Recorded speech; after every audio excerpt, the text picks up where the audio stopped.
Roger McDowell is on in relief in New York with 2 outs. Shortstop Craig Reynolds drives a game-winning solo home run to right. Houston overcomes a 4-run Met 9th inning and goes on to win the game 5-4. So Smith gets the win in relief. McDowell takes the loss also in relief.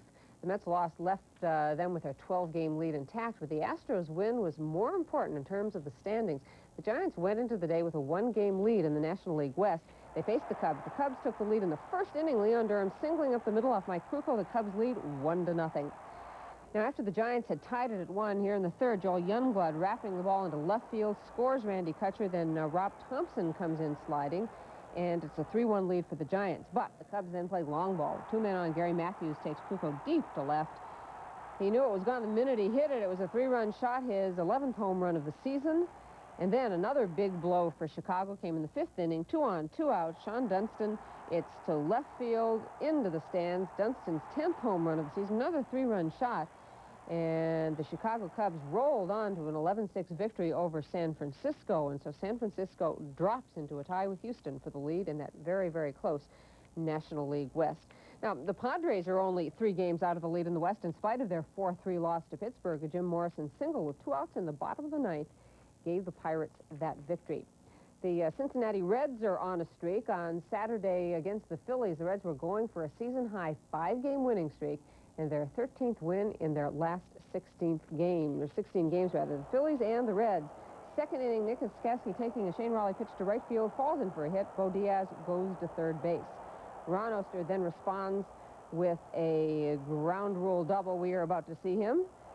It goes down the right field line, and that scores Diaz into the stands. It's a 1-0 lead for the Reds. Now, in the third inning, Buddy Bell grounds a single up the middle. Another run scores, and it is 2-0. Still in the third, the big blow for the Reds, Dave Parker. It's a Shane Raleigh pitch again. This one goes deep to right. It's off the foul pole. Parker's 18th home run of the year. It's a 2-run shot. 4-0, the Reds lead, and Raleigh would like that pitch back. Philly gets on the board. Mike Schmidt taking Bill Gullickson deep to left. It's a 2-run shot and a 4-2 lead for the streaking Cincinnati Reds. Now, the Reds hold on. Glenn Wilson hitting a low liner to center. It's a tough grab by Eric Davis. A good catch there. 5-2. The Cincinnati takes care of Mariano Duncan with a high, hard one. In the meantime, Bob Welch on the mound for the Los Angeles Dodgers. He has Vince Coleman to face here, and it is his 6th strikeout through 5 1/3 innings. Welch retired at 10 in a row heading into the 7th. The game was tied at 1. Andy Van Slyke at the plate. It's deep to right. It carries into the seats. A solo home run, number 5 of the year for Van Slyke, and a 2-1 lead for the Cardinals in all that heat. Top of the 8th now. The Dodgers had runners on the corners, just 1 man out. Reliever Ricky Horton and on the mound, and Franklin Stubbs at the plate. And it's a 5, 4, and 3 double play, and St. Louis Cardinals hold on to win the game 2-1. So John Candelaria was making his 3rd appearance since coming back from elbow surgery. The Blue Jays and the Angels, bottom of the 1st, no score. Dave Stieb on the mound. First pitch goes to Rupert Jones, and it is gone. Number 10 of the season for Rupert, and a 1-0 lead for the California Angels. On to the 2nd inning. The errors hurt Toronto. Rob Wilfong at the plate. He hits a grounder, goes through the legs of Willie Upshaw. Gary Pettis scores. Bob Boone scores. 3-0, California on top. Still bottom of the 2nd, Wally Joyner at the plate.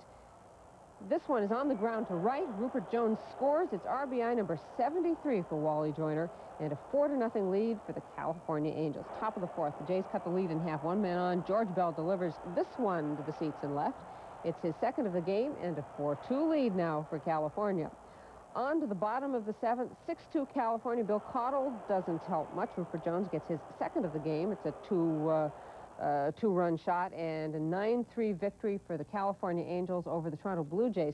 John Candelaria has now won his 3rd straight since coming back from that elbow surgery. Very good news indeed for the California Angels. Their closest competitors in the American League West, Texas Rangers facing the Tigers. Charlie Huff and the Rangers had the lead in the 6th inning, 2-0, but Darnell Cole suddenly ties things up. It's a 2-run home run to left center, his 12th of the year, and it's a 2-2 game. The game stayed tied until the top of the 12th with Willie Hernandez on in relief. Don Slott tags a solo shot to left center. Texas has a 3-2 lead. On to the bottom of the 12th now. Detroit has Lou Whitaker and Alan Trammell on base against Greg Harris. Kirk Gibson at the plate, and he wins it with a 3-run home run deep to right field. So Detroit has come from behind to win the game in 12.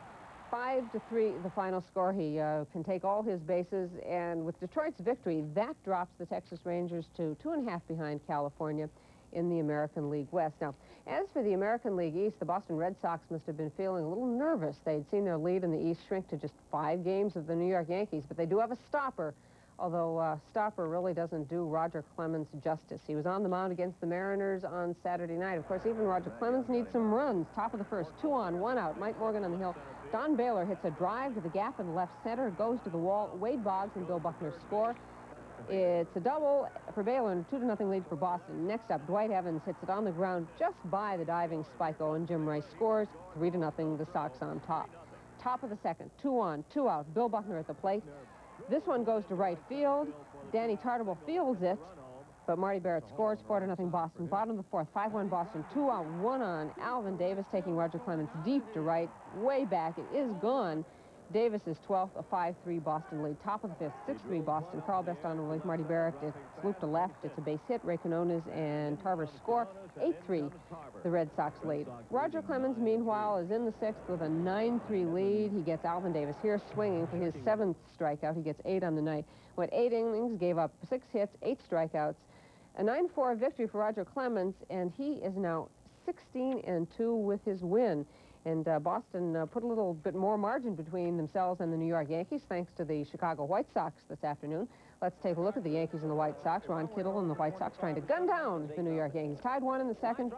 Wayne Tollison singling to left off Scott Nielsen. Jerry Hairston scores from third, and it's a 2-1 lead for the White Sox.